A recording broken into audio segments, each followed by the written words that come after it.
Good evening, everyone.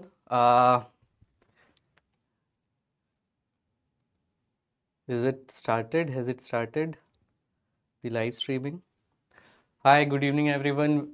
Let's start with our 2 hour long marathon of GK and current affairs for the purpose of CLAT and other law entrance examination. Right? So, we are going to cover the most important questions which we feel that could be asked in CLAT examination. In the last 2 years, 2024 and 25, we have seen that the level of difficulty of the questions that are asked in CLAT examination is not so hard, not so difficult, right? It is on the easier side or on the moderate side. And some of the questions, they are mentioned in the passage itself. So that's how we have made this whole presentation, and we have included only those questions which we feel are on the easier or on the moderate side.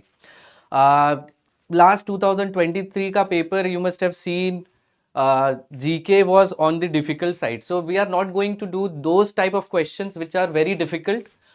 We are going to touch upon most important topics that are there, and topics will be ranging from national topics, which are these are the 8 topics. We'll go in depth in these topics: national, international topics, plus awards, sports, etc. Right? So these are the 4 sections that we are going to cover in this presentation, in this marathon. And if the reception of this marathon is good or on a better side, we'll come up with a next marathon as well.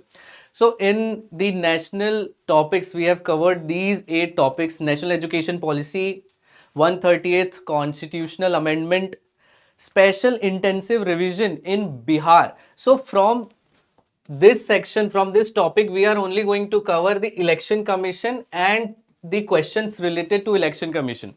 Special intensive revision is kind of thoda subjective topic, controversial topic. So I don't think that the question may be asked from SIR, but questions could be asked from election commission, right? Because it is connected to special intensive revision. Then resignation of vice president and its election, Indus water treaty, Shimla agreement connected to Operation Sindhur and Pahalgam attack, non-restoration of statehood to Jammu and Kashmir. This judgment came in the month of August. That's why it is important. And statehood of Ladakh protest, 6th schedule protest, all of those topics that are covered in these in the national section, right? These are some of the topics. So bold topics are those topics which on which we are going to cover the questions. The other topic, simultaneous election, one nation, one election, nothing major happened in this year. Last year, our ex-president Ramnath Kovind, in his representation, there was a commission which presented a report. So not much important for this year. Justice B.R. Gavai recommends Justice Surya Kant to be appointed as next CJI. Next CJI. So it is a one-liner question. Might not be asked in CLAT, but could be asked in ALET and other law entrance examination. 50 years of emergency. Impeachment of a justice. Allahabad, the justice from Delhi High Court, who was transferred to Allahabad High Court, and 10 years of Niti Aayog. These are some of the topics that we are going to cover in the national side, right? International topics: United Nations Day, US-Russia summit, Alaska, the summit which was held in Alaska, New START treaty between US and Russia, the peace plan, UN reforms, Iran-Israel conflict, and Russia-Ukraine. These are some of the topics that are there. Summits are not included here. Summits are, I have included questions from summit in a separate section, right? And summits are very important. In the last 2 years, regularly CLAT has asked questions from summits: 2024 G20, 2025 BRICS Summit. Next, awards. These 3 awards we have covered. You cover Dhyan Chand Khel Ratna Award, or we'll cover in the upcoming marathon session or any other session, right? And sports. These are the sports events: Champions Trophy, ICCs, Women World Cup, Women Premier League, Asia Cup, National Games, and chess events. Much has happened in chess events. India won Olympic. India won 5 World Championship. etc. So chess becomes an important event in sports, right?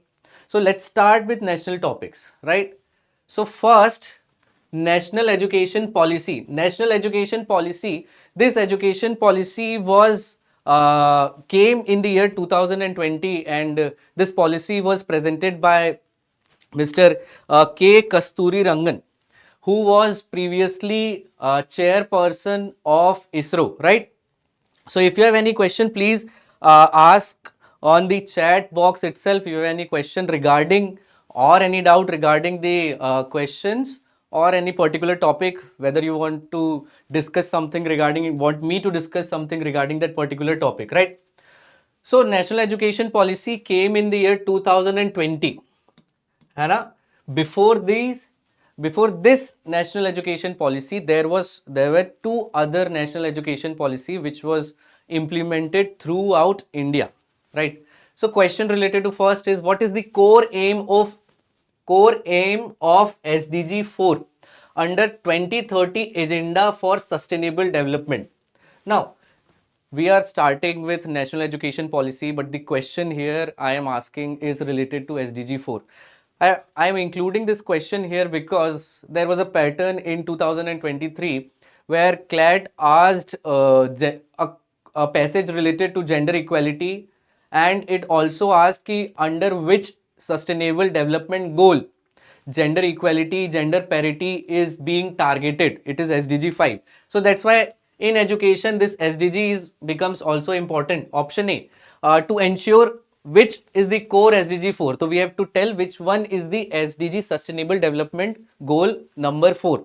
To ensure universal access to quality education and lifelong learning, to expand higher education opportunities for all countries, to improve school infrastructure, becomes more specific, very specific, and digital learning system. No, this is not the answer.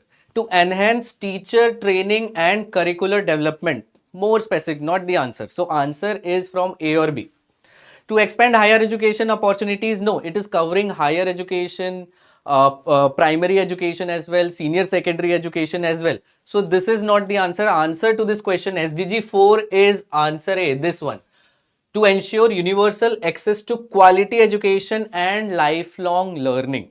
It is connected to National Education Policy 2020, SDG 4. SDG 4 came in the 2010s, and the target to complete or to achieve these sustainable development goals is, please tell me in the chat box, the target to complete this, to achieve this sustainable development goal. Which year is the target given by, and which specialized organ is given this target, right? Of United Nations. Please answer in the chat box. Now, second question. When was the National Education Policy 2020 was approved by Union Cabinet? The answer to this question is 29th of July 2020. The answer to this question is 29th of July 2020 is the date when National Education Policy 2020 was approved by Union Cabinet. Let's move ahead. Yes, 2030 is the right answer. Now, National Education Policy was replaced by which earlier policy? Replaced which earlier policy? National Policy on Education 1992, National Policy of Education 1986, 2005 and 2009. Now, before 2020 ka policy, there were two other policies came in the year 1968 and 1986, right? Now, 1968, this policy, 1968 ka policy was replaced by 1986. A student asked a question ki the policy in 1986 was revised in 1992. So the policy was revised, but it was not replaced. So the answer to this question ki NEP replaced 1986 ka policy, national policy on education, right? Now, who chaired the panel that submitted the 2019 draft of National Education Policy? So I have already given the answer. Please tell me the answer. I have already given the answer when we started.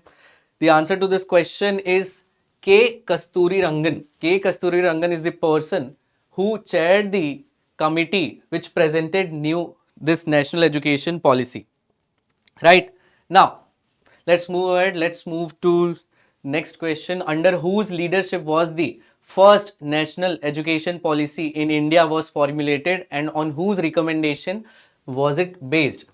On whose leadership it is asking Prime Minister, and on whose recommendation it is asking the name of the commission. Anyone who knows the answer? So, answer to this question. Who was the Prime Minister at the time, and what is the name of commission? Who was the commission chairperson? Name of the commission. Anyone who knows the answer? Please give me the answer in the chat box.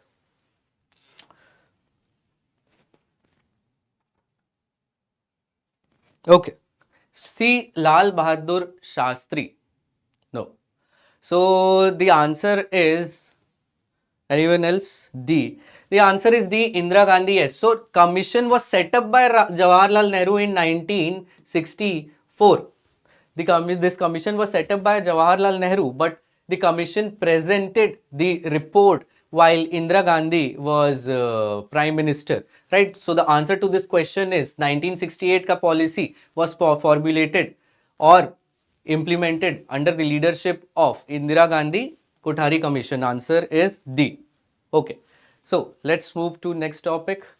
130th Constitutional Amendment Bill. So in this topic, we are also going to cover some static part of Constitution. Constitution amendments. So I have included only one question regarding this, and please give me the answer in the chat box. It is also there in the question as well. Ki which constitutional amendment is called mini constitution? And while you give the answer, we let's deal with these two questions. So 130th Constitutional Amendment Bill, it is currently passed by Lok Sabha. It is not passed by the Rajya Sabha. First of all, it is not passed by the Rajya Sabha. It is passed by the Lok Sabha, and it is in standing committee is reviewing this constitutional amendment bill. That's why bill is here. It has not become an act, which means it is not being implemented as of right now. Okay.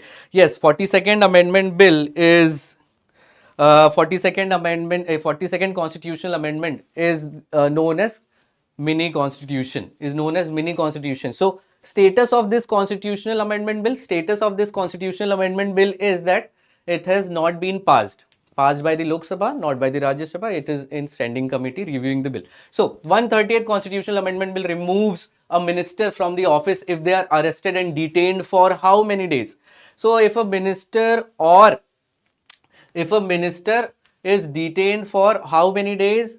Minister is detained for 30 days. If continuously for 30 days a minister, Prime Minister is also included in this. So you get the answer of this second question. Prime Minister is also included if he is detained for continuous period of 30 days. There is no may. He shall be removed from the office. Okay. Who out of the following is exempt from the 130th Constitutional Amendment Bill? Is anyone who is exempt from this? So answer to the first question is B, yes. Answer to the second question is none of the above. No minister, be it Council of Minister, Cabinet Minister, State Minister or Prime Minister, no one is exempt. If a minister is arrested and detained for more than 30 days. Now, there is one more ground. The term of punishment, the time of punishment that is there for that particular offense, right? Is it 3 year or more? Is it 5 year or more? Is it 7 year or more? Anyone? So the time of punishment required given for that particular offense which a particular minister has committed the offense. So what is the time of offense which is required? Time of offense is 3 year, 5 year or 7 year? 7 years. Someone is saying 7 years.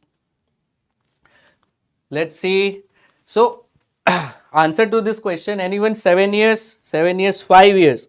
Thus, the answer is 5 years. Yes. So, 5 year.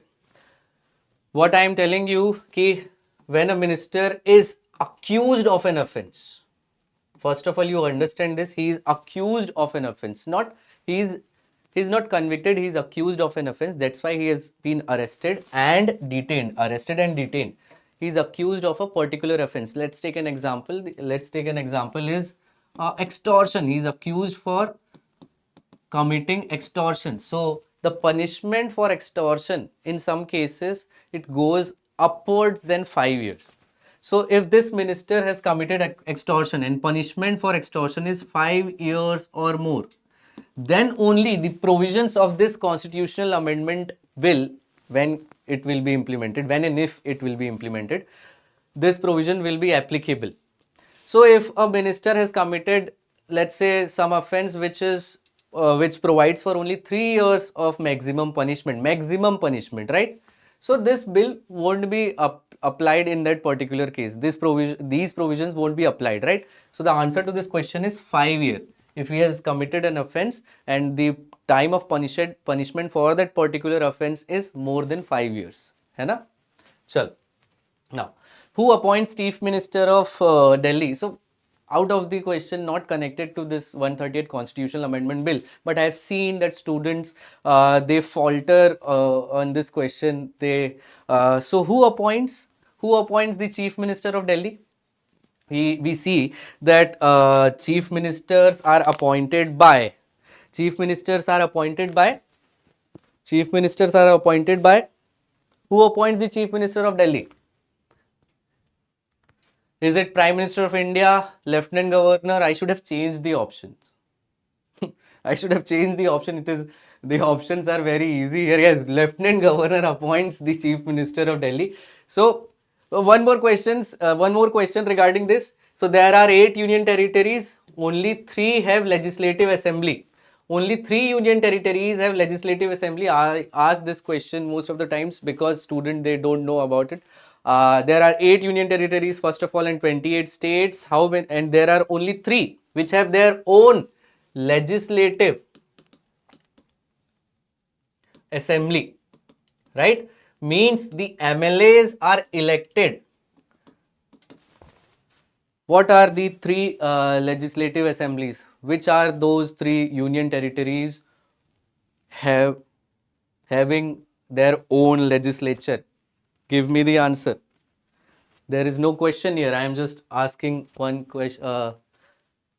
Tell me the answer. Okay. CC. Okay. Delhi, Pondicherry and Kashmir. Yes, Pondicherry, Delhi and Kashmir. Delhi, Pondicherry and Kashmir. Yes, these 3 union territories have their own legislature. The other 5, they are governed by Lieutenant Governor. There is no legislative assembly. That's why there is no chief minister in those 5 union territories. Okay.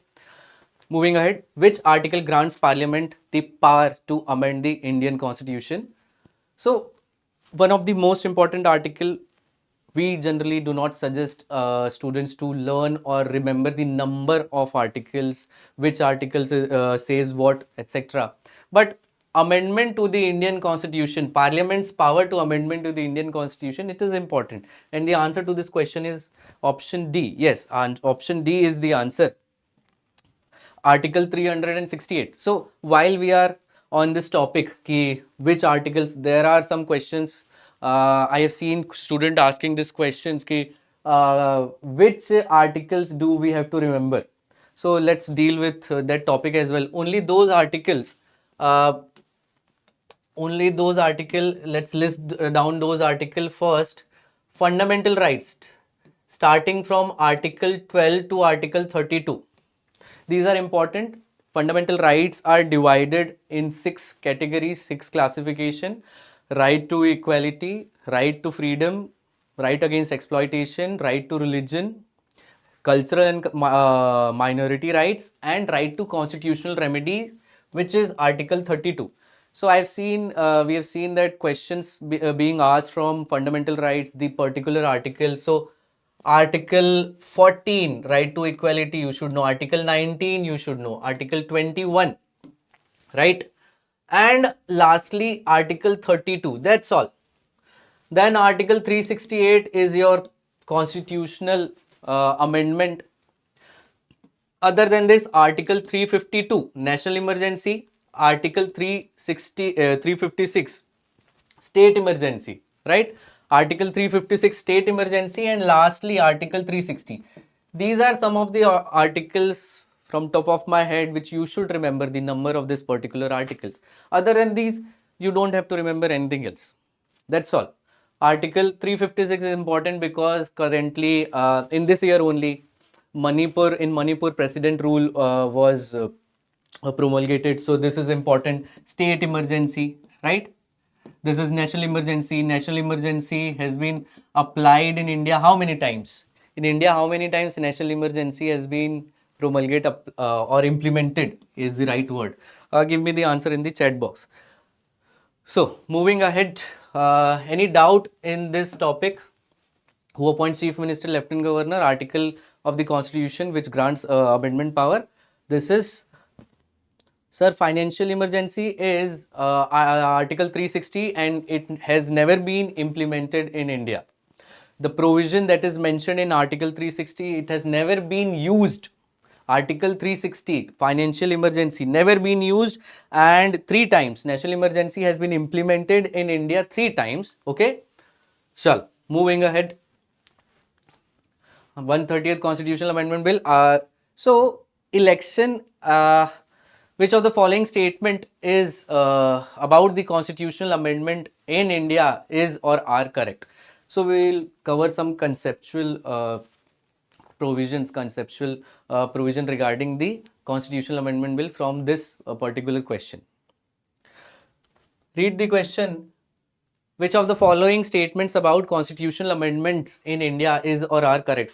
President is bound to give assent to a constitutional amendment bill. Is President bound to give assent to a normal bill, an ordinary bill? In the first time, is the President bound? I'm using the word bound. Is he bound to give assent? Ordinary bill mein. Is he bound? Yes or no? So, for ordinary bill, President is not bound to give assent. But when he sends the bill for reconsideration and the bill comes back, then he is bound to give assent, right? So there is a two-step assent, two-step to give assent for an ordinary bill, but not for constitutional amendment bill. For constitutional amendment bill, President is bound to give assent at the first time only when he is being presented with the bill, he has to give assent. He has to give assent. This point 1 is correct. Okay. Yes, point 1 is correct. Second, constitutional amendment bill can be introduced only in Lok Sabha. This is false, right? Constitutional amendment bill can only be introduced in Lok Sabha. This is false. This is true for money bill. For money bill can only be introduced in Lok Sabha. An ordinary bill can be introduced either in Lok Sabha or in Rajya Sabha. Constitutional amendment bill can be introduced either in Lok Sabha or in Rajya Sabha. This is true for money bill only. Point 2. Point 3. The state legislature has no power to initiate a constitutional amendment bill. It is saying no power, right? It is saying no power. So this is true. State legislature has no power to initiate constitutional amendment bill. So the answer is 1 and 3, right?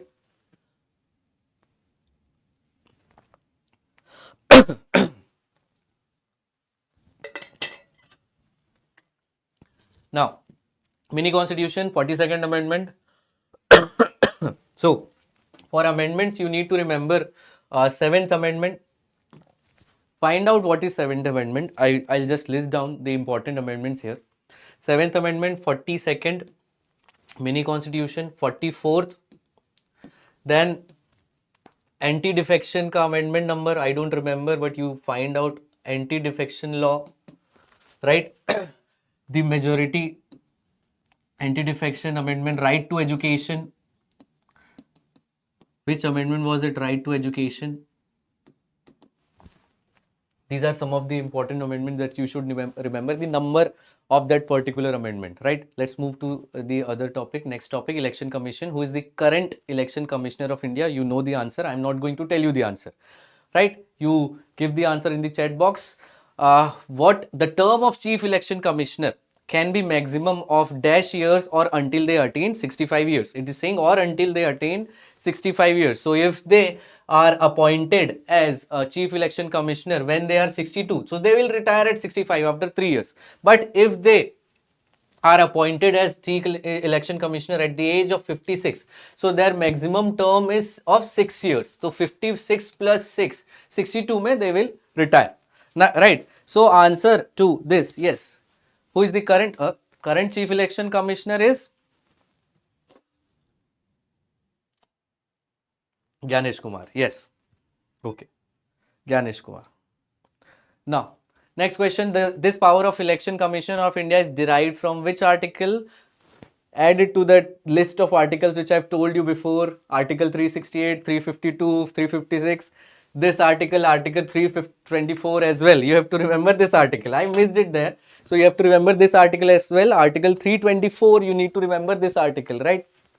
Article 324 gives the power to Chief Election Commissioner, the other election commissioners, and their term, their powers, their duties, it is all present in Article 324. So add it to the list of those articles which you have to remember, the number of that particular article.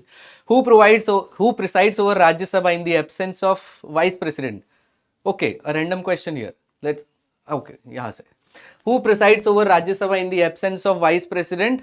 The answer is fairly easy. Answer is Deputy Chairperson of Rajya Sabha. If anyone, I don't know the name of Deputy Chairperson of Rajya Sabha right now. If anyone knows, please type it there. Who is the Deputy Chairperson of Rajya Sabha? Anyone who knows? Next, the Vice President of India is elected by Electoral College of. Now, this is an important question and a conceptual question. I'll cover the election of president as well. I'll tell you, we'll revise that particular concept where how president is elected and who elects the president, who elects the vice president. First, you give me the answer. Answer to this question, the Vice President of India is elected by an electoral college consisting of. First, you give me the answer. I'll get hydrated.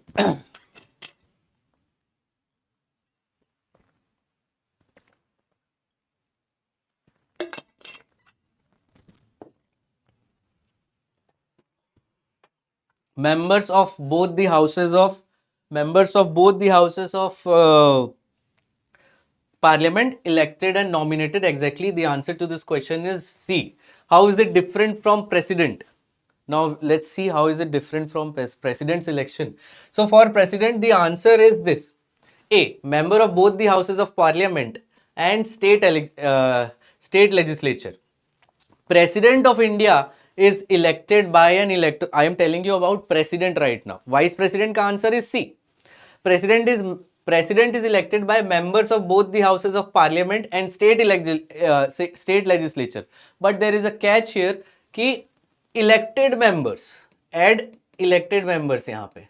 So only elected members of both the houses of Parliament, they form part of electoral college which elects the president of India. Not for vice president. Vice president is elected and the power to take part in election for vice president ka election, both elected as well as nominated members, they have this power. Okay, nominated members, there are 12 nominated members in Rajya Sabha, 12 nominated members in Rajya Sabha, and you know कि from which field they are elected, right? So I'm not going to go there. Literature, science, arts and social service, there is a good mnemonic for this: literature, science, arts and social service. Okay, literature, science, arts and social service.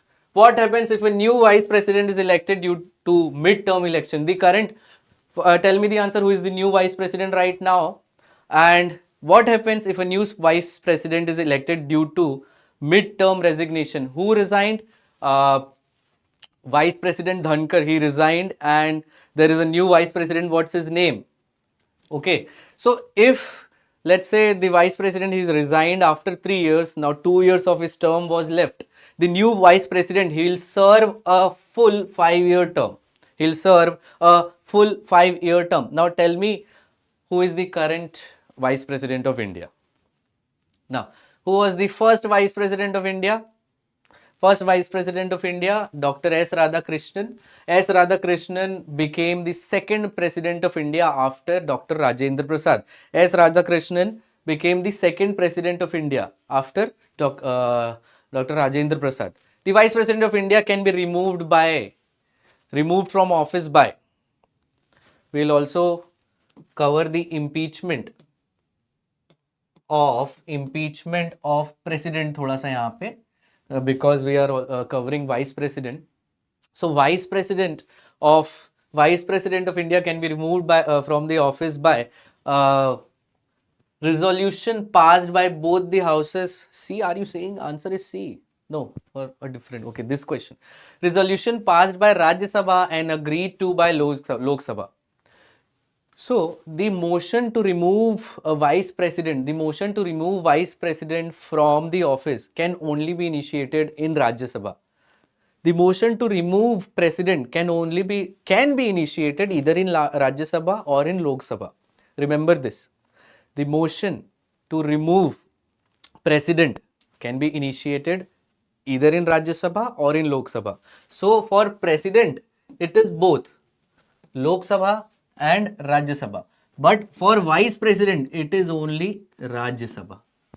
Tell me in the chat box, what are the grounds for removal of vice president or president of India? Okay, so the answer to this question is option B, resolution passed by Rajya Sabha and agreed to by Lok Sabha. Ground for removal of president and vice president. Next, Jammu and Kashmir, Ladakh related questions. So which committee's recommendation forms the basis of 6th schedule? First of all, what is 6th schedule? Let's revise this topic. 6th schedule and 5th schedule. These are the two schedules which apply to specific states. 5th and 6th schedule. 5th schedule applies generally to those tribal areas which are in mainland India, right? And 6th schedule applies to those tribal areas which are in northeast, and there are 4 states A, M, T, M. These are the 4 states where this 6th schedule applies. What is AMTM? We'll see. So answer to this question is Bardoloi Committee's recommendation forms the basis of 6th schedule. 6th schedule of the constitution. There are 12 schedules in the constitution. 6th schedule of the constitution forms the basis of Bardoloi Committee forms the basis of 6th schedule.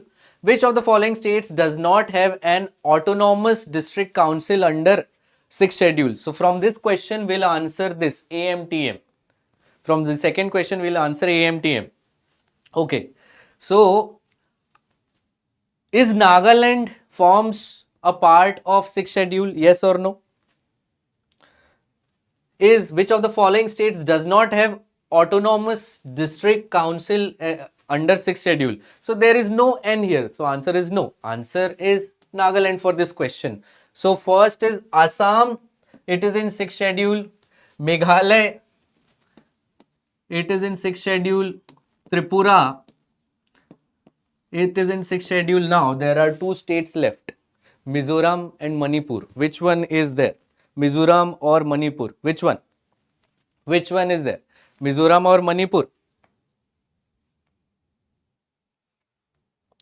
Mizoram or Manipur?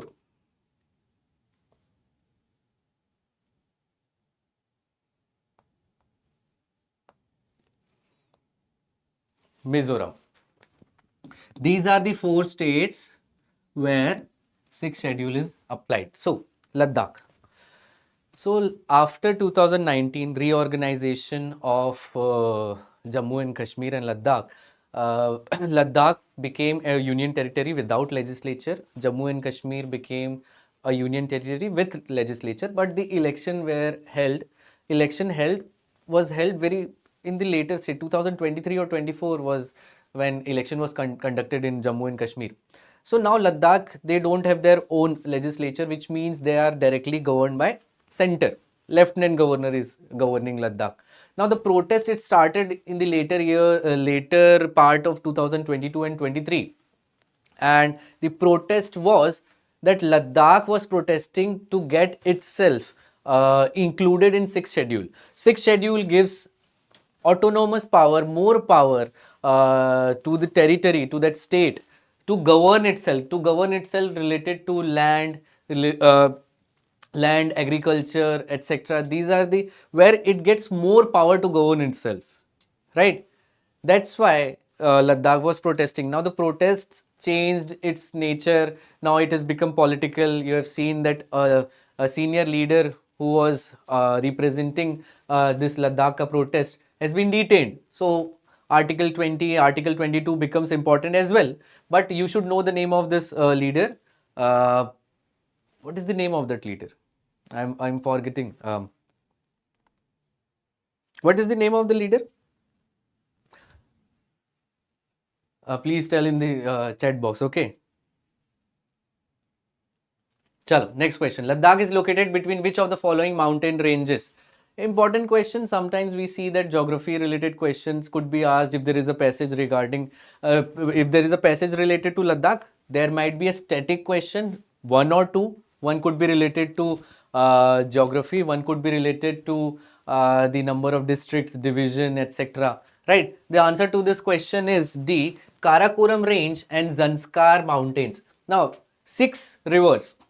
Indus water system के 6 reverse, उसमें से 2 have their origin point in Karakoram range.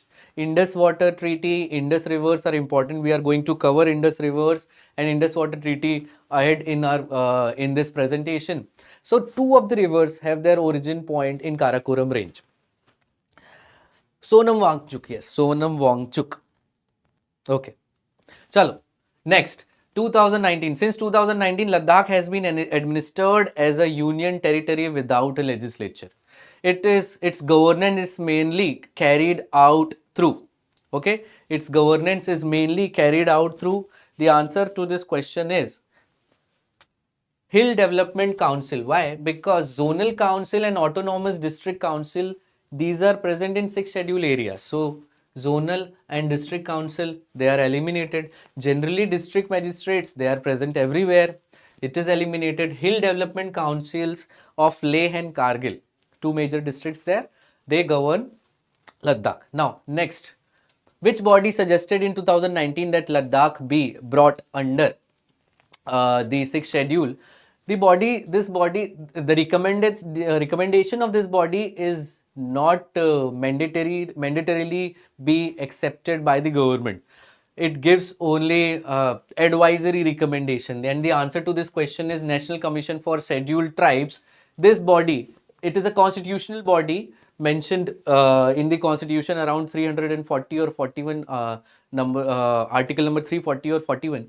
So this National Commission for Scheduled Tribe, it recommended that Ladakh be brought in 6th schedule along with the other 4 states. And it formed the basis, kind of formed the basis of future protests, right? Which organization organized the Delhi Chalo Padyatra? It was related to the protest, and there are 2 political bodies there, Leh Apex Body and KDA, Kargil Democratic Alliance. The answer to this question is D. Note it down if you want to note it down, right? So these are the 2 bodies which organized the Delhi Chalo Padyatra. Okay. Any questions till now?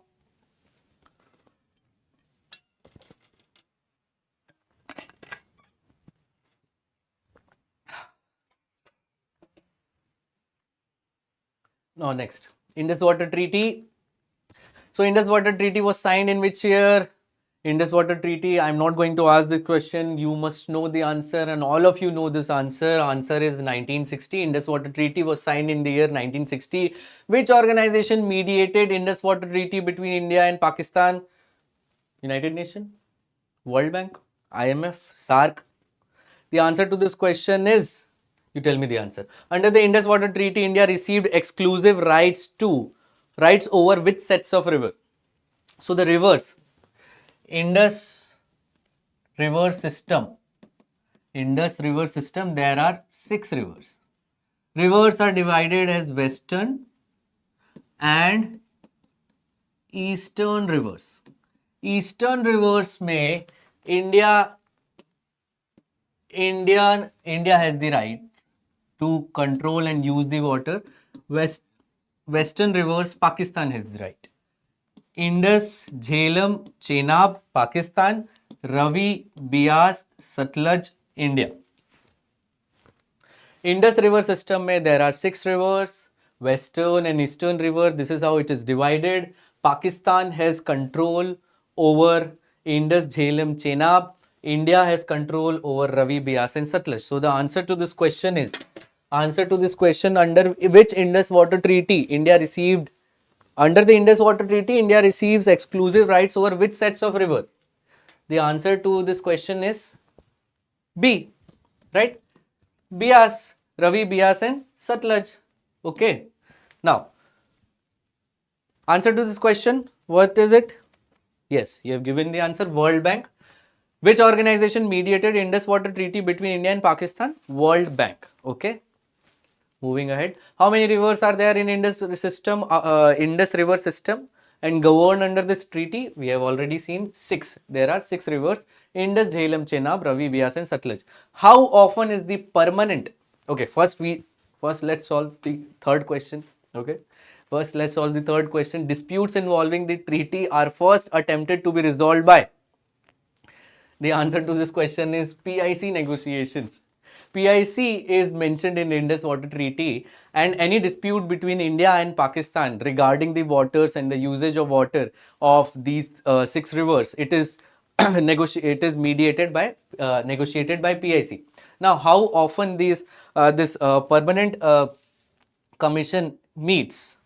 What is the answer? How often? Every month, at least one a year, twice a year mandatorily, and once in every 2 years. What is the answer to this second question? Answer to this second question. The answer to this second question. C. At least once a year. Is it right? At least once a year. Yes. Chalo. Moving ahead. Indus Water Treaty, which Indian? So, this is not this. These two questions. These are not direct. These questions, they are not directly connected to Indus Water Treaty or Operation Sindoor or the dispute or the dispute that happened between India and Pakistan, but it is related to China. But I thought it is related to rivers, so let's include this question as well. So which Indian state is the most directly affected by upstream activities? Upstream activities on Brahmaputra. Now, Brahmaputra not a part of Indus River system. Brahmaputra flows in India through Arunachal Pradesh. It first enters Arunachal Pradesh from China. It starts somewhere in Tibet, and from it is also one of the rivers which starts around Mansarovar Lake. Now, this Brahmaputra river, it is known as Brahmaputra in Assam. In Arunachal Pradesh, it is known as, this is a question for you. I'll continue discussing this topic. In Arunachal Pradesh, what is Brahmaputra known as? Now, which Indian state is most directly affected by? Now, China is building a major dam, one of the largest dam of the world on this Brahmaputra river. Brahmaputra in China is known as Sangpo. Now, just before Arunachal Pradesh ka boundary. So answer to this question is Arunachal Pradesh. Just before Arunachal Pradesh ka boundary, they are building this huge dam, and it is on the upstream, right? It flows and then it flows to towards Arunachal Pradesh. Now it will affect Arunachal Pradesh in the sense that India will not have any control over the dams, the how China builds the dam, or how it uses the water, how it stores the water, how it releases the water. Now, let's understand all of these 6 rivers in Indus Water Treaty. It flows through India and goes to Pakistan. Indus Water Treaty, what it does, it gives certain amount of control to Pakistan.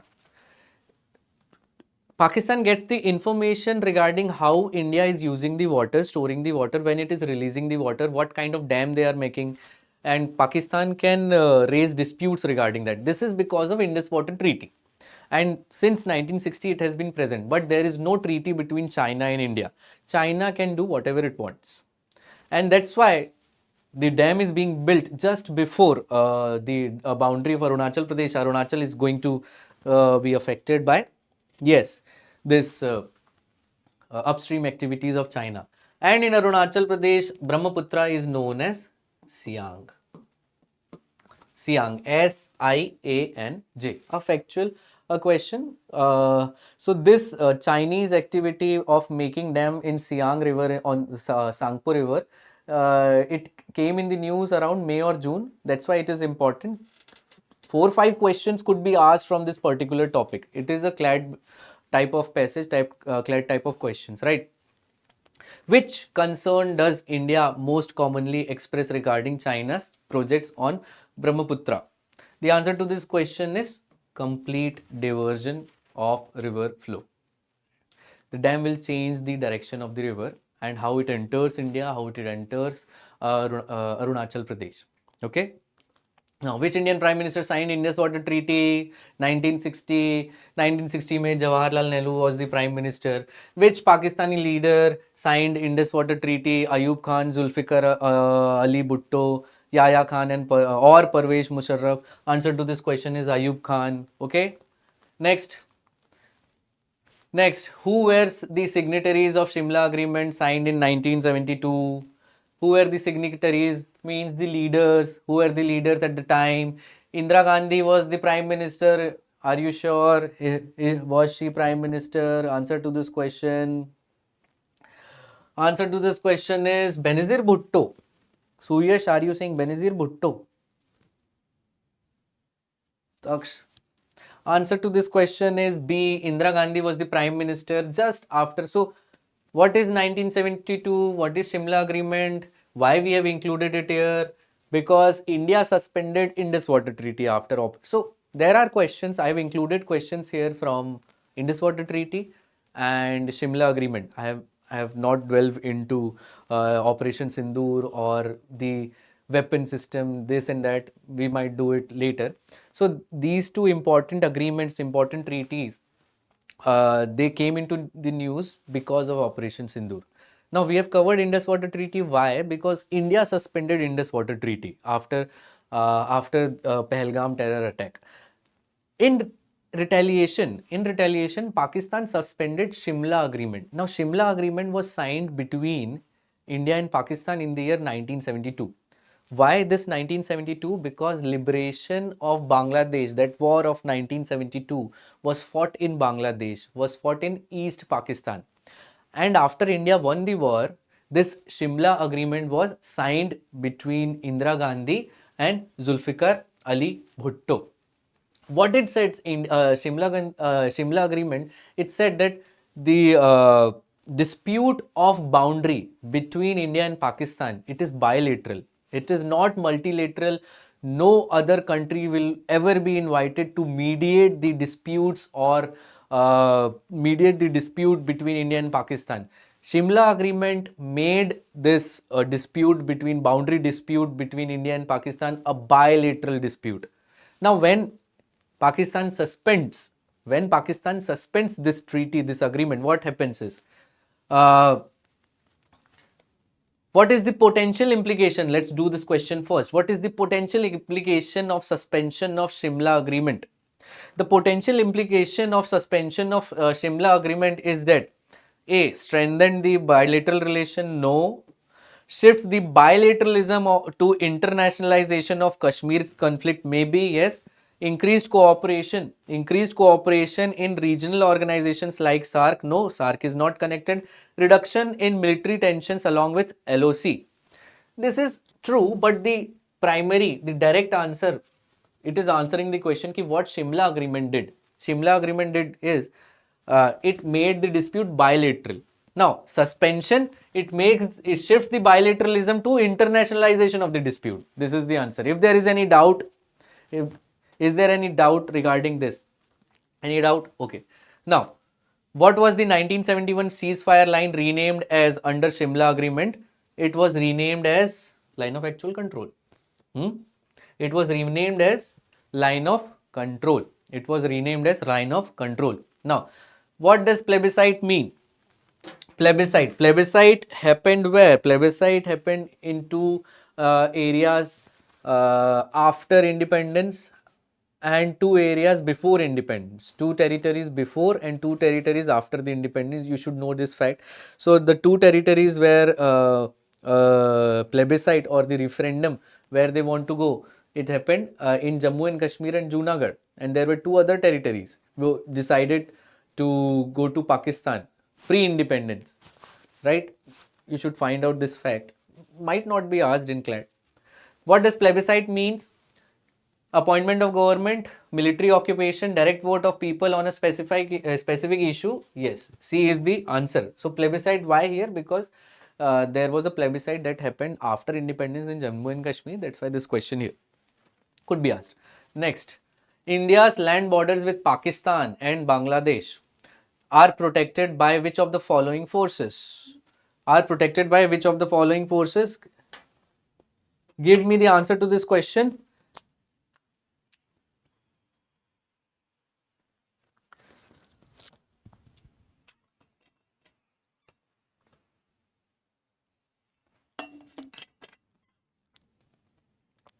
India's land borders with Pakistan and Bangladesh are protected by which of the following forces?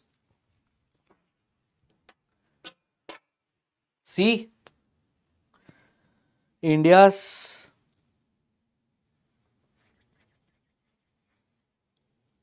no, Riddhiman, it is not D. If you are answering no, it is not D. A B C D. Good answer, Gurjeet Punya. A B C D. You mark in OMR, है ना? A B C D सब mark करके आ जाना. Palak, yes. The answer is BSF. BSF, Border Security Force. It is right. ABCD is not the right answer. Huh? ABCD is not the right answer. BSF. Next. Delimitation, one of the important topic. Now, it's 1 hour. We have completed the marathon and we have done 1 hour of this marathon. Next 1 hour is still left. Stay energetic. I'll also stay energetic. And we are yet to complete our national topics, and we'll move to international topics and other summit solar topic. Okay. Now, delimitation commission, why it is important? Because census ka notification aa gaya, delimitation is yet to happen.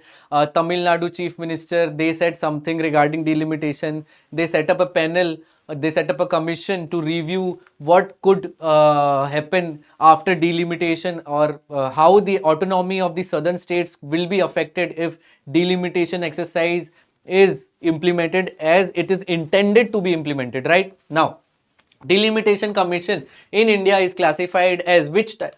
Now we'll increase the pace. The delimitation commission in India is classified as which type of body? It is classified as which type of body? Is it constitutional? Is it statutory body? Is it executive body or advisory body? Okay.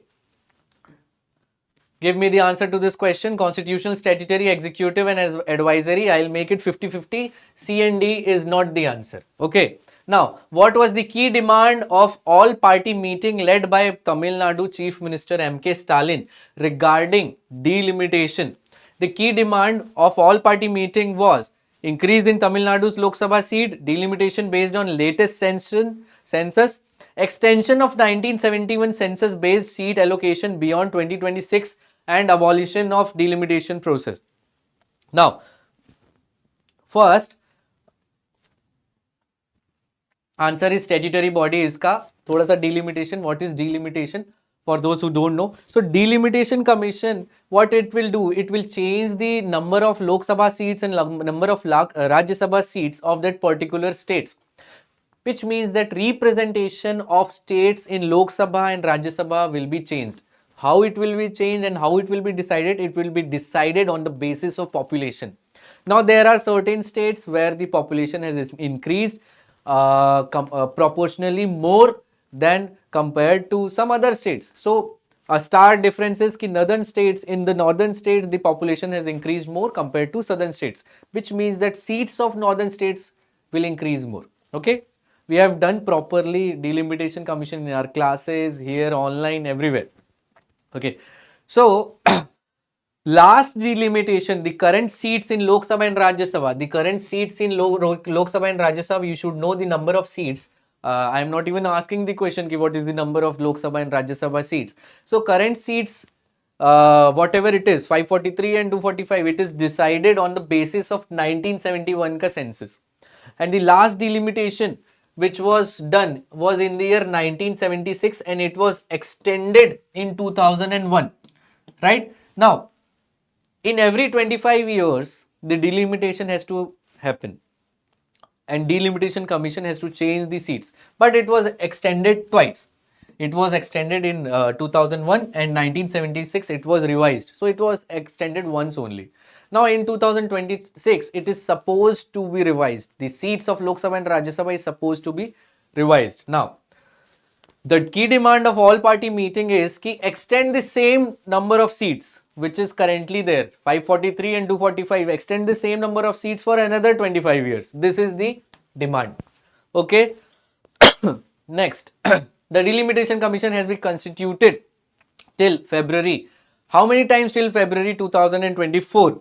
So the delimitation has been constituted 4 times and the years are 1952, 1963, 1973 and 2002. 4 times Delimitation Commission has been set up. Delimitation Commission, statutory body, not a constitutional body.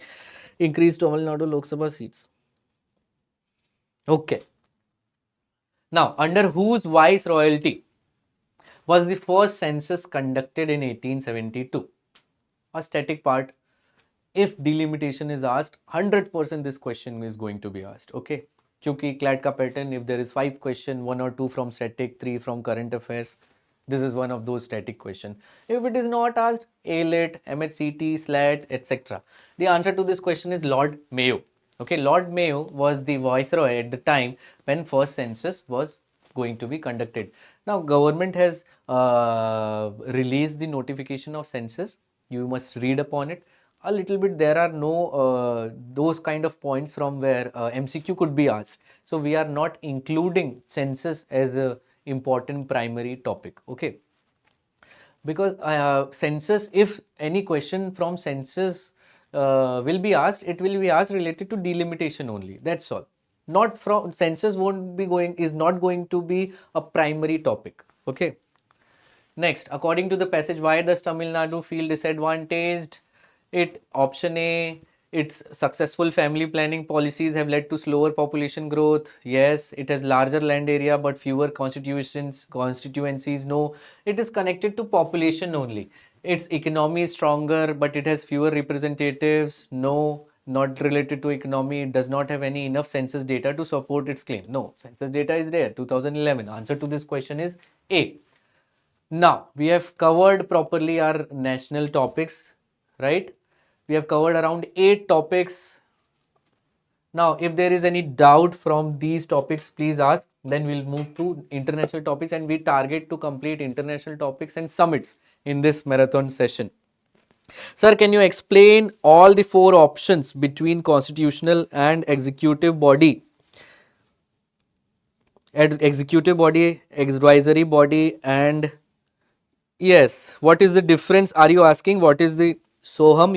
Are you asking ki what is the difference between all of these 4 bodies? Huh? Okay.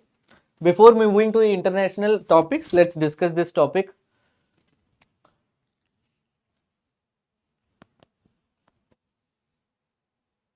'99 to 106 amendment will should be not learned. So, okay. 99 to 106th amendment, there are 2 questions. I'll answer 2 questions. First, yes, I'll explain what are the 6, what are these 6, what are these 4 topics one of the students asked. And secondly, 99th to 106th amendment. No, 106 amendment, okay, it is still a bill. GST ka amendment number you should know. So I think it is 101 or 102. So most important amendment, and after 100 you should know largely all of these amendment. 101, 102, GST is important. and this 106 amendment bill is important. Not every amendment number you should remember. GST is, that's all. Okay. Now Delimitation Commission, let's deal with these four bodies.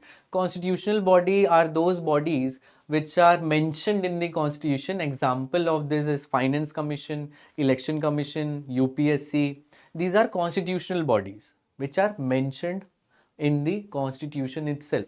Statutory bodies are those bodies which are made by, established by a statute. Statute means an act. Act means a law made by legislature. Legislature could be parliament or state legislature. That's why I am using this word legislature. Constitutional bodies are those bodies which are mentioned in the constitution. Again, Election Commission, Finance Commission, UPSC. Statutory bodies are those bodies which are mentioned in the statute, act, which means they are established by an act of the parliament, by law of the parliament. For example, Food Safety Authority, it is a statutory body, right? Any other body, just a Delimitation Commission, it is not mentioned in the constitution, but it is established by an act. Delimitation, there is a Delimitation Act of 2002 or so it is a statutory body made by an act. Executive bodies are those bodies which are neither mentioned in constitution nor established by an act of the parliament. They are established by an executive order. Niti Aayog, perfect example. Niti Aayog is not established by an act of the parliament. It is established by an executive order. Okay. And advisory body is a nature of that particular body. Just for example, National Commission for Scheduled Tribe, it advised, we have learned right now, right? It advised that Ladakh be included in 6th schedule. It advised, but its advice, this committee's advice is not going to be mandatorily taken into account. It is advisory body. Okay, I hope you understood. Now,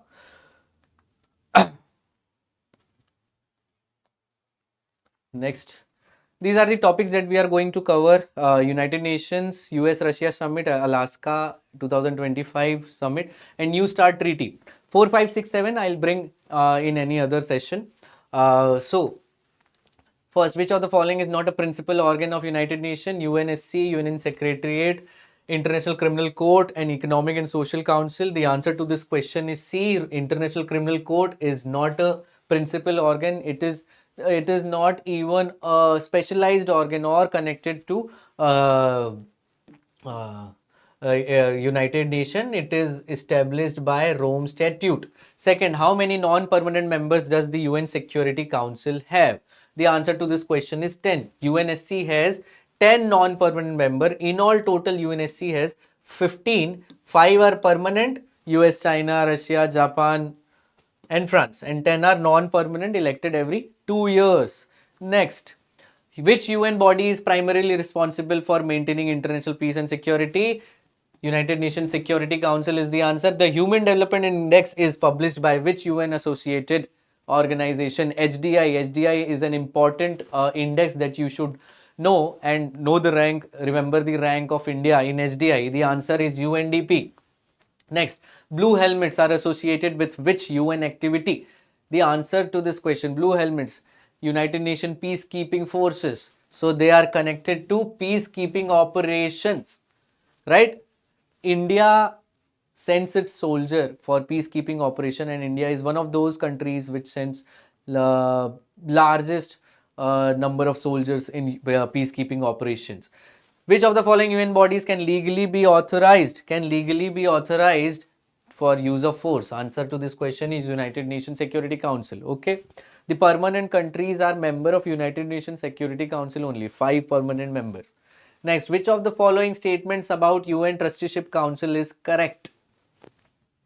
The answer, so UN Trusteeship Council, it has suspended its operation. Now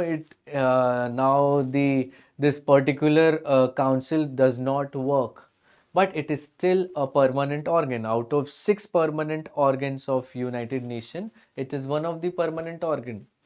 charter hasn't been changed. UN charter, it hasn't been changed. That's why. And the answer to this question, it suspended operations after Palau gained independence. What it means is कि trusteeship council, most of the developed countries, they had one or two territories where they were not governing per se, but they had control over those territories. And that's why trusteeship council was looking after those territories which were colonized. Okay. After Palau gained independence, there were no territories to be taken care of. That's why it suspended its operations. Which of the following is not a specialized agency? So there are around 16 specialized agency of UN. There are 5 permanent agencies, 16 specialized agencies, WHO, ILO, IMF and UNHCR.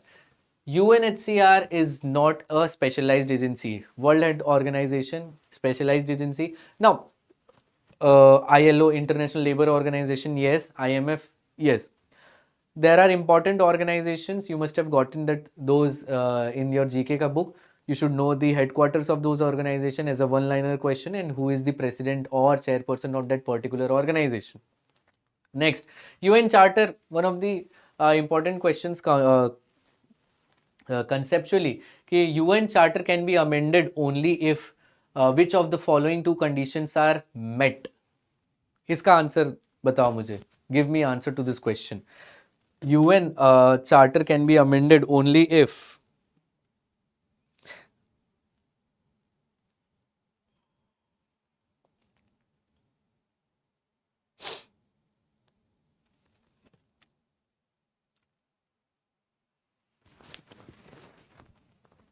UN Charter can be amended only if UN Charter can be amended only if two-third majority of General Assembly. How many members are there in General Assembly? In General Assembly, there are 193 members. So two-third majority of General Assembly plus ratification by two-third member states. Ratification by two-third member states, including all the P5, permanent 5. So after the amendment should be ratified as well. That amendment should be ratified as well. The answer to this question is C. Next, US-Russia summit. Where was the 2025 Russia-United States summit held? So Russia and United States ka summit, it was one of its own kind summit that was held between US and Russia, and the leaders were present, Donald Trump and President Vladimir Putin. The answer to this question is Anchorage, Alaska. It was held in Alaska. The New START Treaty came into force in which year? The New START Treaty, it is important because we are learning about this UN-Russia relationship, US-Russia relationship. The answer to this question is 2011, right? What is New START Treaty? This New START Treaty, Strategic Arms Reduction Treaty. So after 1945, there was after the end of World War, there was Cold War between two countries. The world was divided amongst these two countries. There, the world was bipolar world. Now, at the time from 1945 to 1991, it is called as Cold War because there was no actual war being fought between these two countries. But there was arms race, there was space race, there were pseudo wars, wars being fought in the territories of any other country, land of any other country, not in USA per se, not in Russia per se. And during those years only there was an arms race, increase of arms. US is stationing its nuclear power somewhere near Russia. Russia is stationing its nuclear power somewhere near US. Cuba missile crisis, NATO, that is the reason for this Ukraine crisis, etc. So this treaty was signed in 2011 to reduce the arms that is there with US and Russia pointed at each other, right? Where it was signed, the question is where it was signed. The answer to this question is Prague. Okay, Prague. Which of the following statements about verification regime under New START treaty is correct?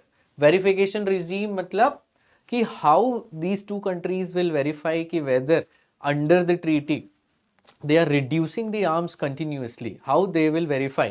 So the answer is it excludes on-site inspection, no. It requires no sharing of missile telemetry. It relies only on satellite surveillance. ये तो हम पहले से ही कर रहे हैं. It allows mutual verification. It allows for mutual verification. Some students they mark answer looking at कि जो सबसे ज़्यादा लंबा option है उसे ही mark किया जाएगा. So this is one of the ways to mark a right answer. So answer D, it allows mutual verification through inspection, data exchanges and notification. Right? Next.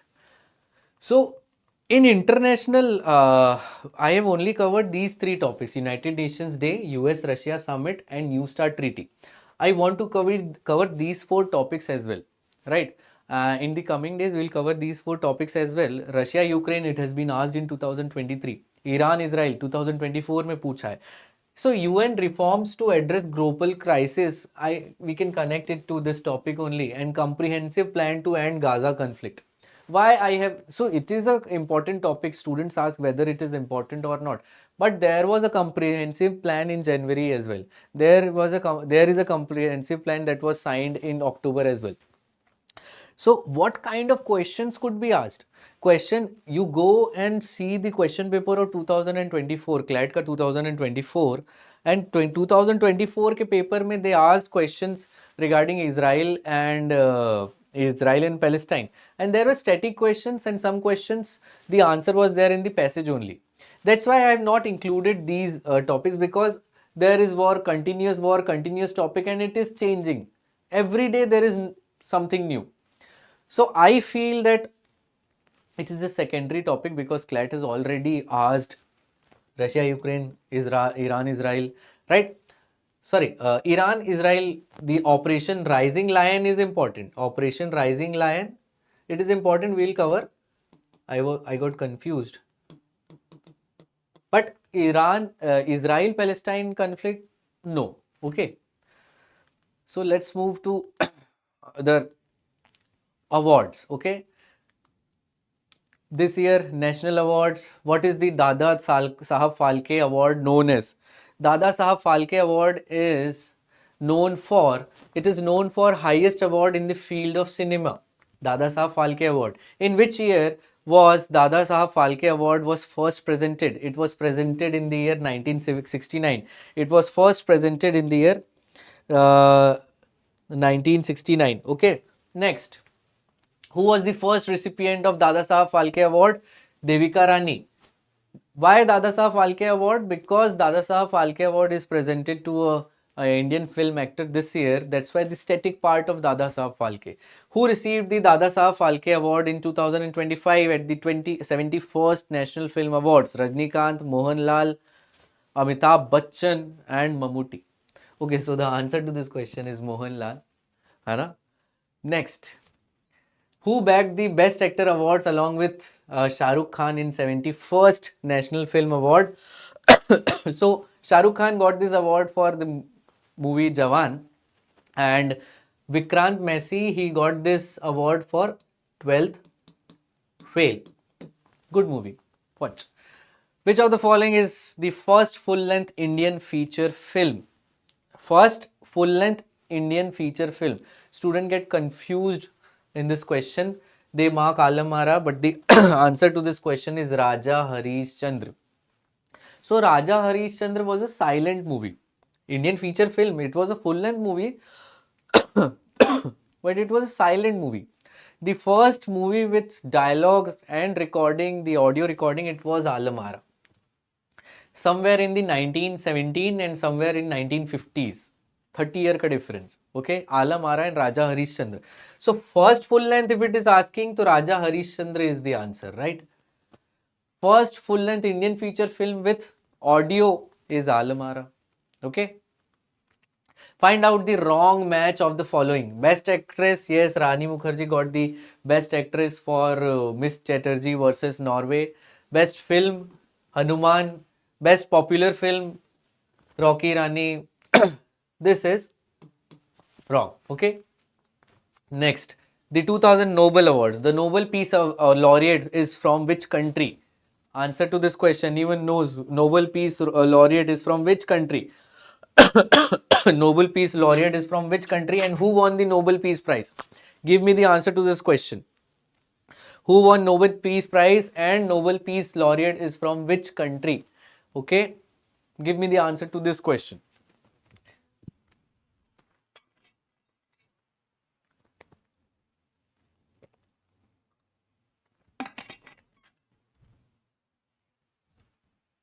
Give me the answer to this question.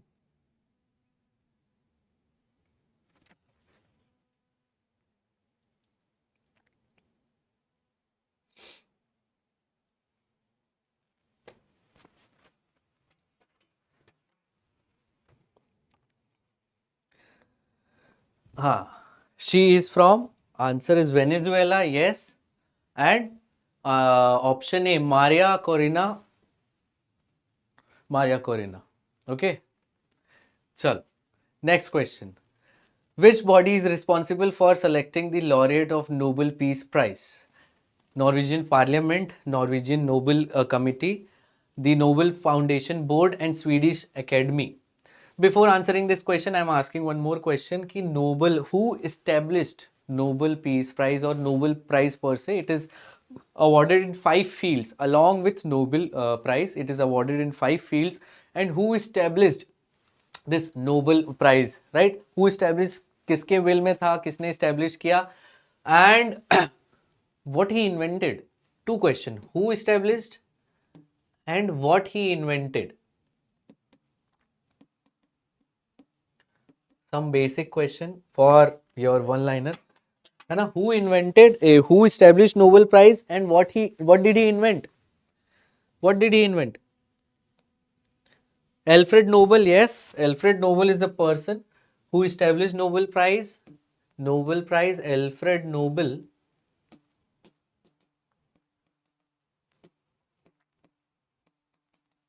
And what he invented? Dynamite. Yes. Dynamite. Okay. Dynamite he invented. Okay. Now next. Booker's Prize. Booker's Prize के question we'll do in last. I am thinking कि let's cover the summits first because those summits are important. Yes, we have extensively because summit is one of the most important topics. It has been asked in 2024, in 2025 as well.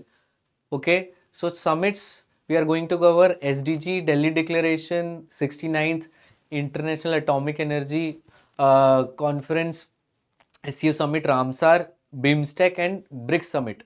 BRICS Summit was asked last year, but BRICS is always important. BRICS is always important, so we'll also cover BRICS this year as well. है ना? And G20 I have not included because G20 was asked in 2024 and the reason for it being asked was कि G20 summit was held in India at the time. Okay. Chalo. Now, summits. First, Sustainable Development Indexes and Summit. First, let's cover this Index of Sustainable Development Goal.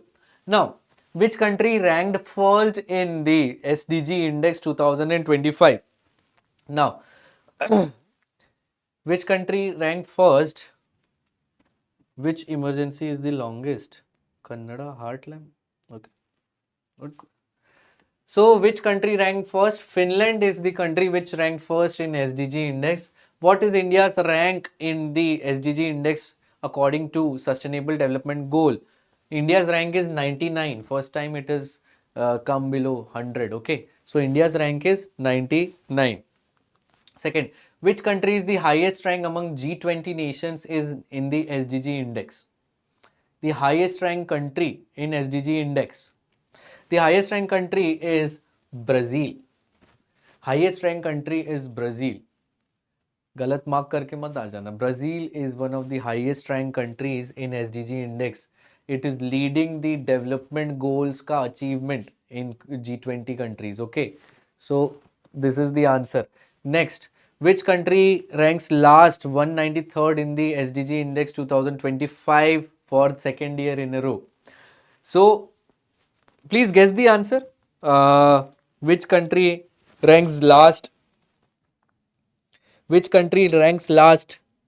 Somalia ranks last. Okay, B, Somalia. नाम सुन के बोल दिया Somalia. हाँ. C, United States. So United States, I'll give you this. So Paris Agreement, which was signed in 2015, Conference of Parties made COP15. COP30 is going to be held in Belém, Brazil in the last week of November. And it is one of the most important conference on climate change. So COP15 in COP15 Paris Agreement was signed, and USA opted out of Paris Agreement, and Paris Agreement was one of the ways to achieve sustainable development, climate financing. And because USA opted out of it and USA is not taking seriously the SDGs, that's why it has ranked last. Okay? That's why it is ranked last. Afghanistan is above USA in SDGs. Okay. Next, the first Sustainable Development Report by UN Sustainable Solutions Network was published in which year? Sustainable Development Goal report was published first time in which year? Which year it was published? SDR 2013, 15, 16 or 18? First time when it was published. Give me the answer. Okay, SDR primarily serves to. Now, this is thoda conceptual based question. Give me the answer to when the first Sustainable Development Report was published. C. 2016. Yes, you are right. 2016. Now, this question. SDR primarily serves to track each country's progress toward UN 2030's agenda, enforce compliance with environmental treaties and carbon targets. It is one of the target यहाँ पे. Provide loans for sustainable infrastructure in developing countries. No, SDG has to be achieved by all of the countries. Regulate aid disbursement through UN financial agencies. No. So CND are out. Enforce compliance with environmental treaties and carbon targets. That is also false. But if a country is complying with environmental treaties, it takes their rank higher in SDGs. Okay.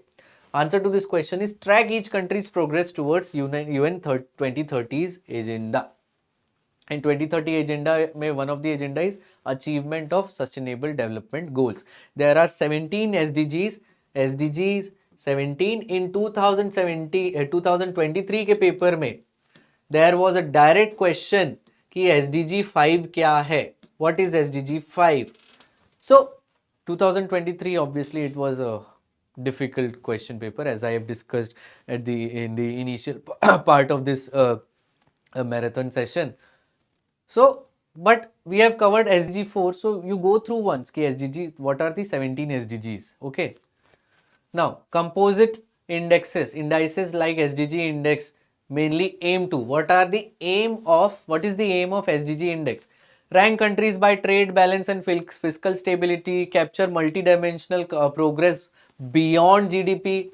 Trade balance and fiscal stability, no, it is very specific.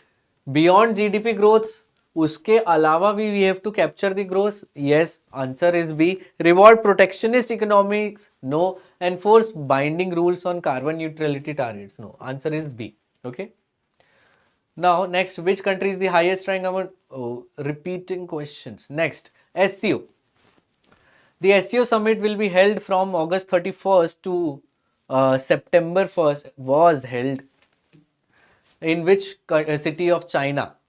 The answer to this question is Tianjin. Okay. SCO summit was held in Tianjin, China. So SCO, where is the headquarter? There are two. है ना? Where is the headquarter of SCO? Is it in Beijing or is it in Shanghai?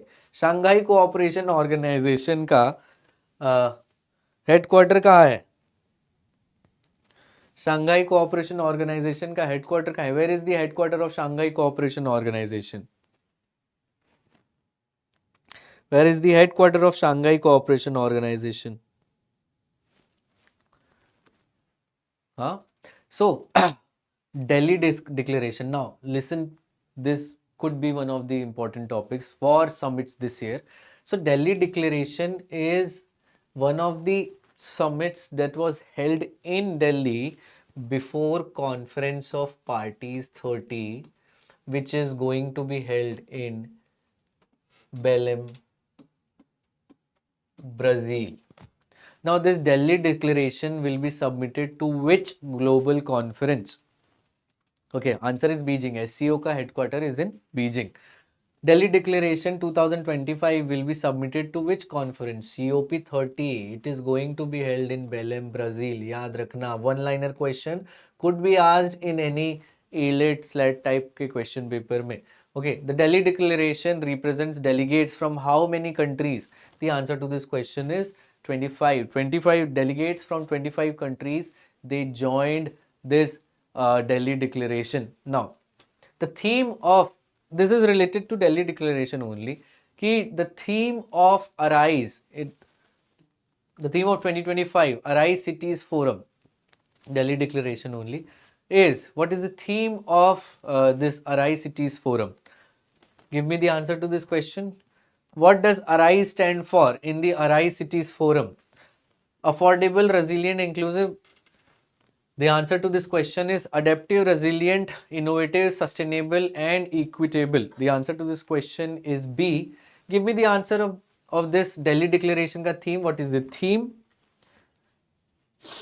What is the theme? Theme of this Arise Cities Forum. Arise Cities Forum is talking about this Delhi Declaration only. Okay. What is the theme? Bharat to Belém. Are you answering this question? What is the theme of Delhi Declaration? C. Bharat to Belém. The answer to this question is Bharat to Belém. So, themes, when you are studying any summit or any conference or any treaty signing, anything, so it is important you learn about the establishment, when it was established, or where it is headquartered, or what is the theme of this year's summit, who is the chairperson. And last year there was a question in BRICS summit के question में कि what was the decision taken in BRICS summit regarding this international cat alliance, right? So they asked us about international cat alliance, and they asked कि which of the following cats or big cats are not included. So there was specific question as well. So before in this summits वाले section में, these important summits, you should read it properly. Delhi Declaration, connect it to COP, and आगे SCO summits, Ramsar, IAEA, BRICS, all of the summits are very important. Okay.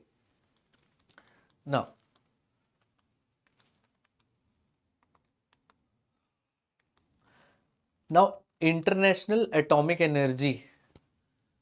This IAEA reports to which of the bodies of United Nations?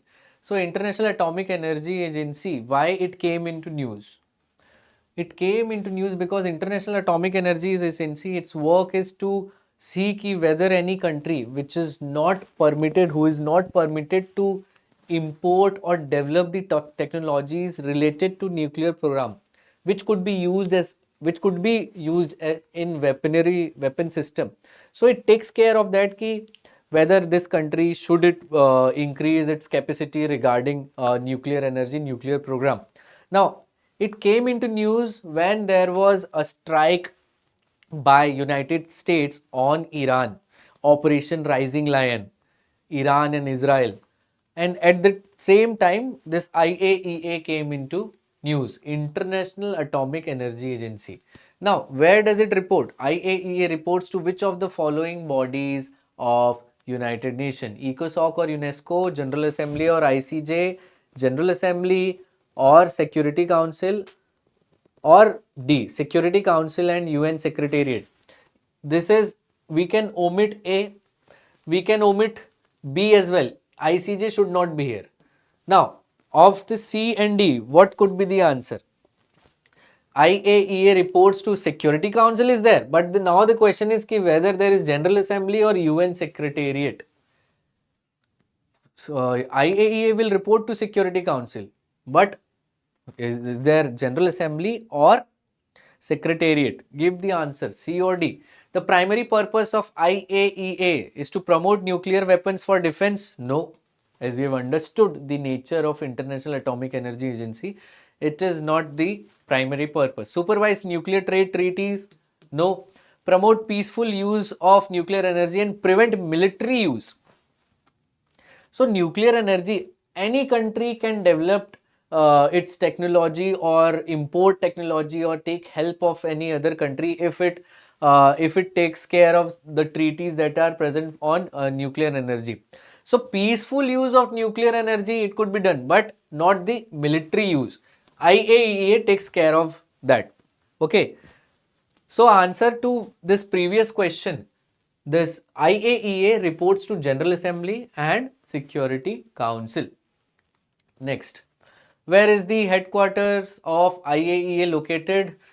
Always, if you don't know the answer, mark Vienna, but यहाँ पे answer is Vienna. Okay. The non-proliferation treaty. Now this is important. It is connected to IEA only. NPT, non-proliferation treaty, came into force in which year? Non-proliferation treaty came into force in which year? Now what is nuclear non-proliferation treaty? First let's discuss this. Nuclear non-proliferation treaty, which countries are recognized as nuclear weapon states? So this non-proliferation treaty NPT, it divides the countries between nuclear weapon states and non-nuclear weapon states. Now, as you know, India is also a nuclear weapon state, but the recognition given by this proliferation means increasing the capacity or increasing something or acquiring something. The non-proliferation is not acquiring the technology of nuclear energy for military purposes. So India is also a nuclear energy state, nuclear weapon state. Pakistan is also a nuclear weapon state. But this non-proliferation treaty, it makes a difference. It classifies some countries as nuclear weapon state and they can only hold, it says that they can only hold nuclear weapons and the other countries can't. So there are 5 countries who are permanent members of United Nations. Those 5 countries are only this nuclear weapon state. US, Russia, China, France and UK. India is not there, so B is not the answer. US, UK, France, Pakistan is also not there. North Korea is also not there. So you should know this point. Ki nuclear proliferation treaty classifies countries between non-nuclear weapon state and nuclear weapon state. These 5 countries are nuclear weapon state. How it is decided ki these 5 countries are nuclear weapon state? It is decided on the basis of,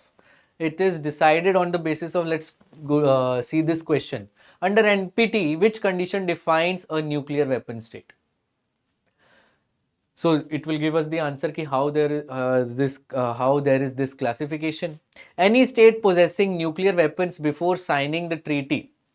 Any state that tested nuclear device before January 1, 1967. This is important. So they decide on the basis of ki before 1967, January 1st, whichever country tested nuclear device is a nuclear weapon state.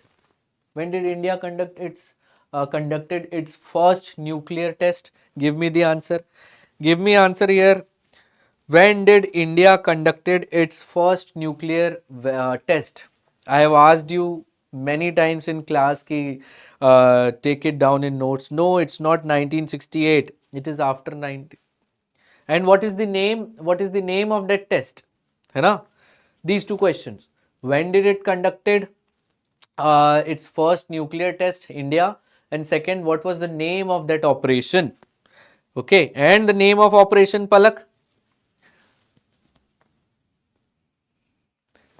Second question, which organization is primarily responsible for verifying compliance with NPT safeguards? Batao. NPT safeguards compliance. Which of the following is responsible for verifying the NPT safeguards? Smiling Buddha. Yes, the answer is Smiling Buddha. So there are Smiling Buddha 1 and Smiling Buddha 2. Two tests. 1 and 2. 1 and 2. Okay. चलो.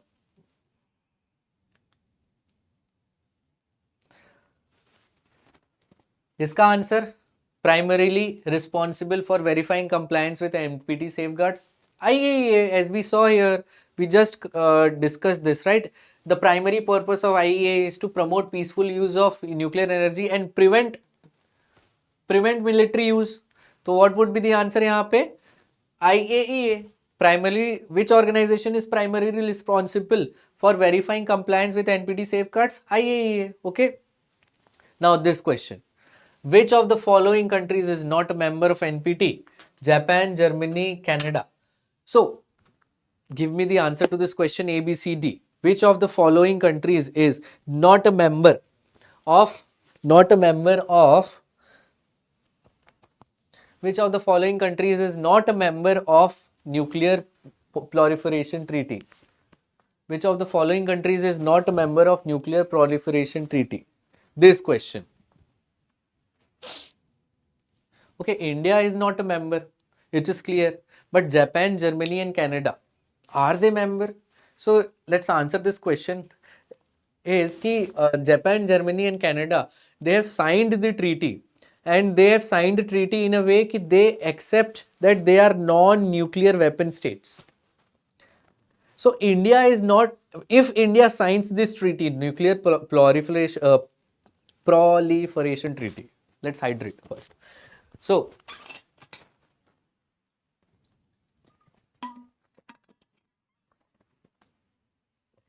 if India signs this treaty, India will have to demilitarize all the weapons that it has made, and it has to accept itself as non-nuclear weapon states. Japan, Germany and Canada, they are classified as non-nuclear weapon states, but not India. Why? Because India has not even signed this treaty. So answer to this question is India. Next, we have done the questions यहाँ पे. In which year NPT came into force? 1970. Once देख लो इसके सारे questions. Headquarters of IAEA, Vienna. NPT came into force 1970.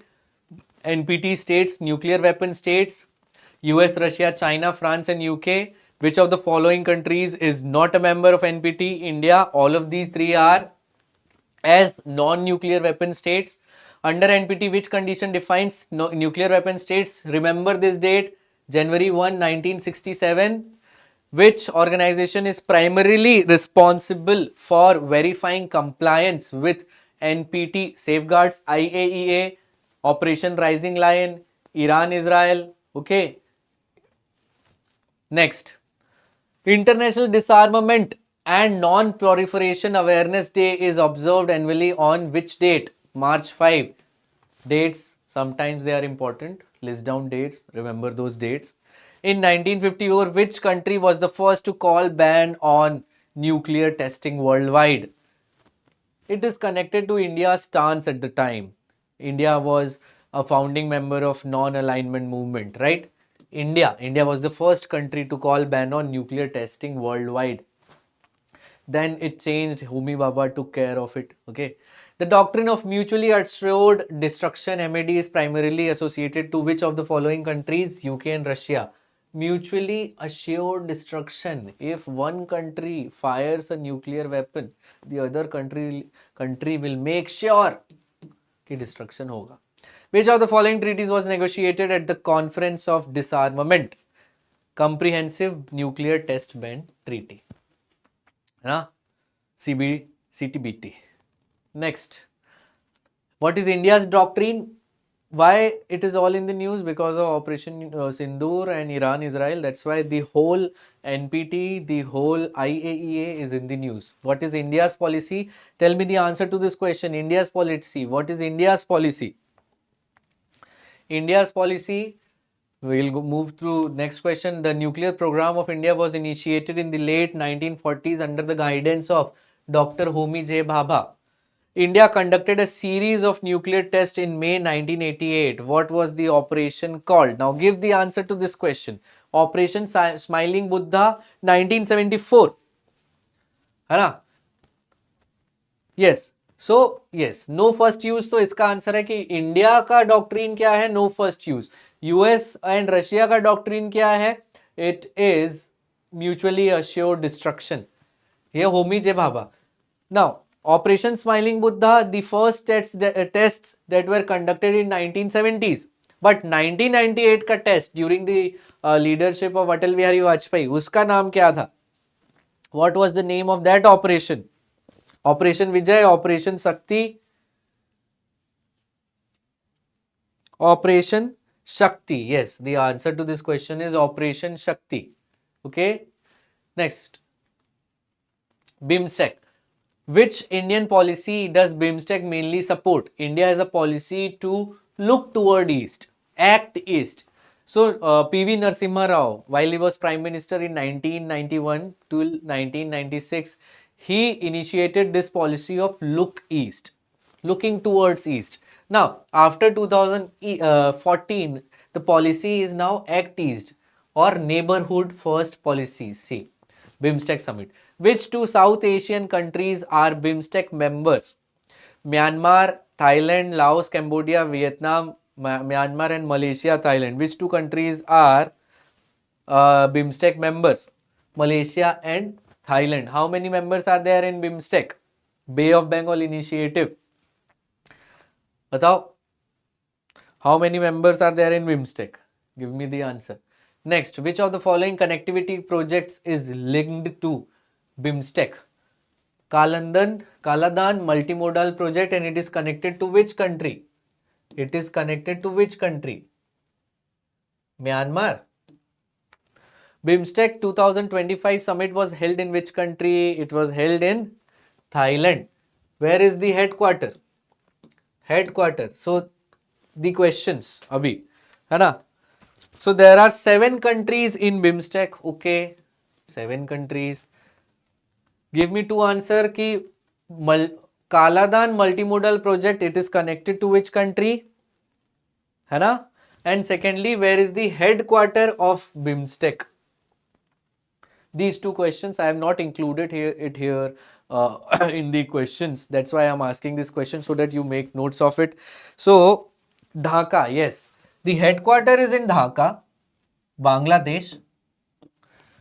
And with which country this Kaladan multimodal project is connected? Give me the answer to this question. It is a neighboring country of India only, है ना? Obviously, it would be a neighboring country.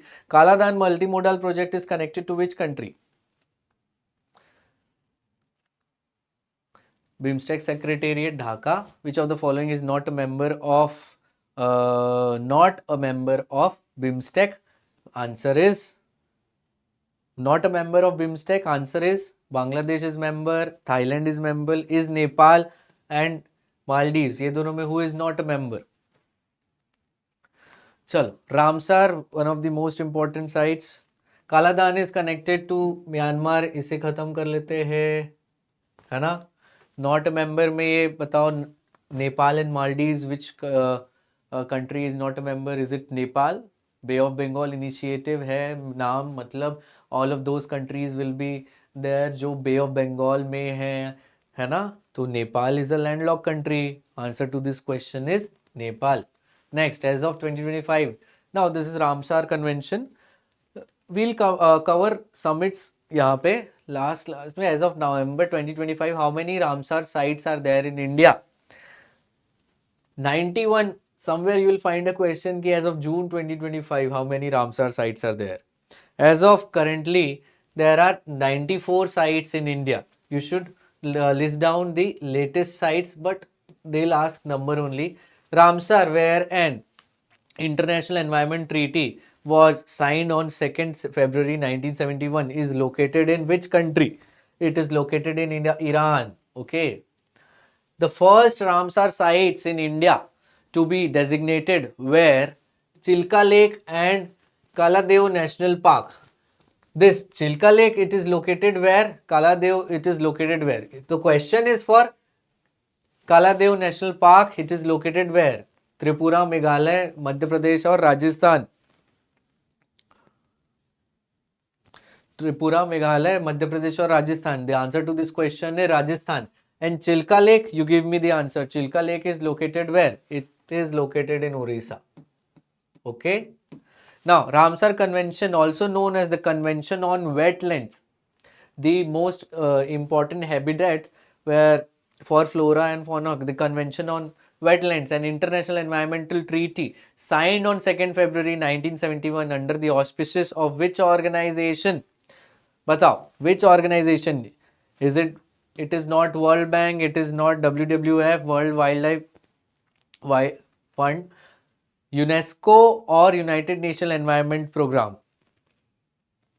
Is it UNESCO or is it United Nations Environment Program? Odisha, yes, Odisha is right answer.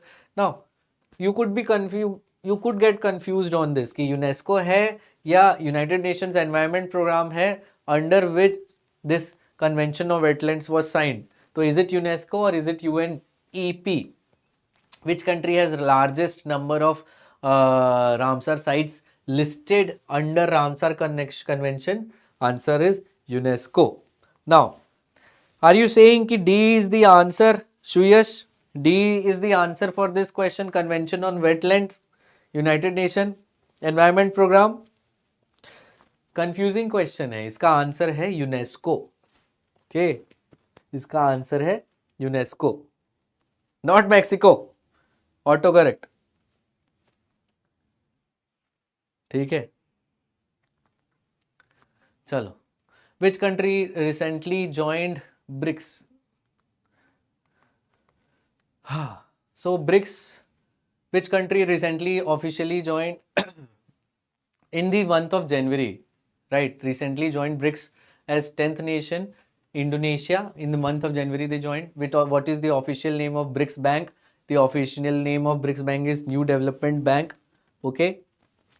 Next, what is the major objective of BRICS in relation to global institutions? The major objective is increase power of IMF and UN. No. Promote greater equity, inclusivity and reforms in global institutions. Establish a global organization. Limit participation in the UN. थोड़ा subjective question है, but this is the answer. And last year this type of questions were asked. थोड़ा सा contextual, conceptual. How many countries officially joined BRICS in 2024? 4. 6 countries were invited, 4 joined. तो 2024 का पूछ रहा है ना. इंडोनेशिया जो है 2025 में ज्वाइन किया. ये पूछ रहा है 4, तो आंसर इज 2024 में 4 countries joined. Okay. Which country will held presidency of BRICS in 2025? Russia, Kazan में समिट हुआ था, right. In recent news, what is one of the primary goals of BRICS group? Strengthen Western financial system, promoting the dominance of G7, reducing reliance of US dollar in global transaction. Yes, the answer is C. Encourage exclusive trade and agreements. Okay. Now, in today's class, we have completed 3. In this marathon session, we have completed 3 topics per se. First was national topics. We covered around 8 topics यहाँ पे. Then international topics and indexes. Sports, awards and honor. All of these topics are still left. We'll also cover those topics. Now, make notes of these topics and properly go through the topics that we have covered. I've given you the list of topics as well. The topics are here. Whichever topics is bold, we have covered here in this marathon session. The other topics we'll cover in future. Okay. We have around how many days? We have around 9 days left for CLAT. Revision is the key. If anyone is still thinking, yeah, I am making notes and once I'll complete making notes, uske baad I'll start revising. Don't do that. Last 7 to 9 days, give mock properly, but not so much. हर दिन 2 mock देने का अब ये time नहीं है. Give 4 to 5 mocks in the last. Maximum 4 to 5 mocks. उससे ज़्यादा नहीं. If किसी mock में you are not getting good marks, don't analyze it. It will demoralize you. Okay. अगर थोड़ा कम आ रहा है एक आध मॉक में मार्क्स तो it's okay. Don't analyse it. अच्छा आया तो अच्छे से एनालाइज करो. पुराने मॉक्स के analysis you should go through it, go through the mistakes, remember your mistakes, right? We have to stay above 85, we have to stay above 90. Okay, so this is our marathon session. This session comes to an end, and please like, share and subscribe. Please comment how was the session. Do you want anything else? Do you want another marathon session? Whatever you want, comment in this video. Thank you so much. You have been a good audience. Thank you so much. I sign off. Gaurav Bakshi from IMS Get Set Law. Thank you so much. All the best for CLAT.